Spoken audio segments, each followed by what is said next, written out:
بسم الله الرحمن الرحيم، والصلاة والسلام على رسول الله. نحمد الله سبحانه وتعالى أن جعلنا في خدمة ضيوف بيت الله الحرام، ونسأل الله تعالى أن يجعلنا دائما في خدمة وشرف خدمة حجاج بيت الله الحرام.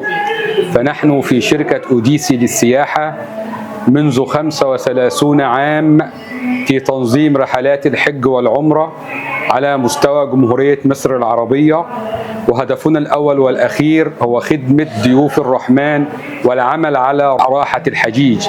فنسأل الله تعالى أن يتقبل من الحجيج حجهم وأن يرزقنا الأجر على هذه الخدمة.